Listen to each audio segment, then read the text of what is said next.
ಎಲ್ರಿಗೂ ನಮಸ್ಕಾರ. ನಾ ಡಾಕ್ಟರ್ ಸುಚೇತಾ ಜಯರಾಮ್, ಆಯುರ್ವೇದ ತಜ್ಞೆ. ಇಂದು ನಾವು ಋತು ಸಂಧಿ ಎಂಬ ವಿಷಯದ ಬಗ್ಗೆ ತಿಳ್ಕೊಳ್ಳೋಣ. ಈ ಋತು ಸಂಧಿ ಅಂದರೆ ಋತು ಅಂದರೆ ಸೀಸನ್, ಸಂಧಿ ಅಂದರೆ ಇನ್ ಬಿಟ್ವೀನ್ ಸೀಸನ್, ಅಂದ್ರೆ ಸೀಸನಲ್ ಚೇಂಜ್ ಅಂತ ನಾವ್ ಏನ್ ಕರಿತೀವಿ ಅದನ್ನ ಅಂತ ತಿಳ್ಕೊಳ್ಬಹುದು. ಈ ಋತು ಸಂಧಿಲಿ ಏನೇನು ಕ್ರಮ ಕೈಗೊಳ್ಬೇಕು ಅಂತ ತಿಳ್ಕೊಳ್ಳೋಣ.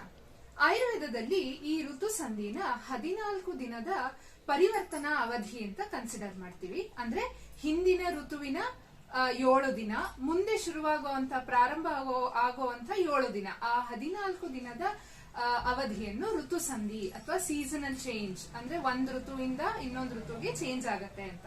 ಹಾಗಾದ್ರೆ ಈ ಋತು ಸಂಧಿಲಿ ಏನೇನ್ ಮಾಡ್ಬೇಕು? 2 ನಿಯಮಗಳನ್ನ ಹೇಳಿದ್ದಾರೆ.